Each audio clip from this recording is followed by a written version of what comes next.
we are going to talk about using a really easy Adobe program for logo design.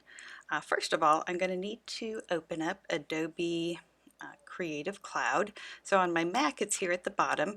If you were in a classroom computer, it would you could find it in the toolbar that would be in this area, and you would just click on it, and it looks like this. So we're going to click on that. And it is not an app like Photoshop or Illustrator, but it is something that we can find in this menu. So we want to go to Creative Cloud Express. It used to be called Adobe Spark, but they are renaming it. And we are going to click on Launch. And it is going to open up a window for me, and it will take me there. If you are a student at Lee and you're working on one of the computers in our classroom labs, you have free access to Adobe products. You just have to sign in. If you don't already have an account, you have to create one using your leeu.edu email. All right, so for logo design, first of all, let's just say we are going to hit this plus button to create something new. And let's go to logo design. And let's say you wanted to do something with your initials, and maybe you are going to be putting a circle around it or something. There's a few things that we can do. So let's see, first of all, they'll have some templates that we can look at, so you can glance at these and see if there's any of these that kind of fit what your design was that you had decided on during your brainstorming, if any of these look similar to what you had wanted, because then you could just do some really easy changes here. Just so you know that this is a possibility to look at all of this stuff. And let's say that I decide I want to use this one as a template, so I'm just going to click on it, come over here, and now I don't want Riverston, but let's say I wanted to have my first name up here and my last name down here, or maybe, so I click on the Riverston, and over here you can see is where the actual font is, and so maybe I want to do Doctor, and I'm going to want to make that smaller, Doctor. And I'm going to bring it to the middle, and because I want it to be a little bit more centered, so let's say I'm going to go like that. And then let's go down to where it says volleyball, and here I'm going to do Megan Mo. Or I thought I was going to do that, Megan Mo. Okay, so I have that, and I can change the font on these. So let's say I don't like that. I can come over here and say, what kind of font would I like? And let's just go with Lobster for now. And I can go up here, change that font.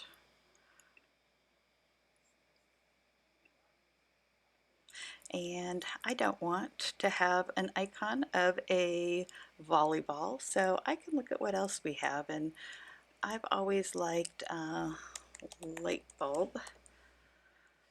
So let's see what we got, and go with the light bulb here.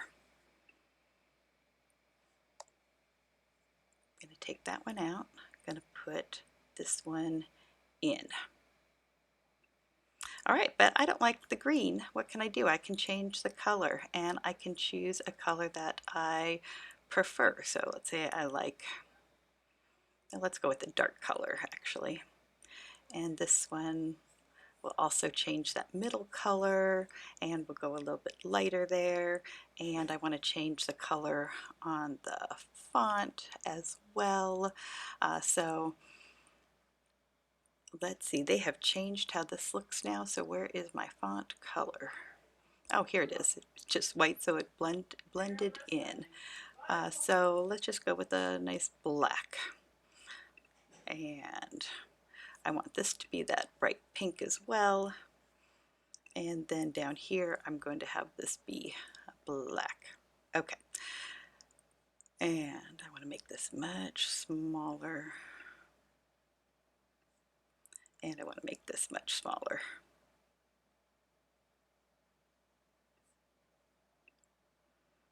well, maybe not too much smaller. I'm doing this all on the fly. I didn't plan it out ahead of time, so I'm not saying it's great graphic design. I'm just showing you how the program works basically, but you can just drag and drop stuff. But you can have shapes on your words. You can have shadow, so I could have a drop shadow here if I wanted to. I could give it an outline. I can look at some of my different options here. What might that look like? Okay, well that doesn't work well, so we'll just go with normal on that one. I can do all sorts of things. So with this, so here, anyway, so you can just kind of play around with this and do some different things if you want to try making your logo on Creative Express. And just keep looking around. You can import photos. So if you go here, you can upload a photo. You can look at the free photos, icons. So design assets would be different things that you might want to use. So they have like special effects. So if you wanted to have a gradient background, you could do that. Oh, here's another thing. If you want to change the order of what is on top, just go down to this area, click on it, and you can reorganize. Just drag and drop what order you want to be in front or back on all of these elements. So let's say for whatever reason I wanted my name to be behind the pink circle, I could do that. But then I go, oh no, that doesn't work real well, so I'll bring it back here. So that's just another thing you can do. It automatically saves. So you'll see that it automatically saves, and then when you're ready to be finished with it, you can download it. So download it. PNG is what we are going to use for web design usually, so we're just going to go ahead and start the download. We're going to pick transparent, and then you'll just tell it where you want to download. All right, and there it goes. So that's just an example of how we use Adobe Spark with logo design. And if you use Canva, that's the same way. Very similar process. We just don't have a free account for Canva for Lee students, but I do appreciate that Adobe Creative Express, which used to be Spark, is part of our free program. Enjoy!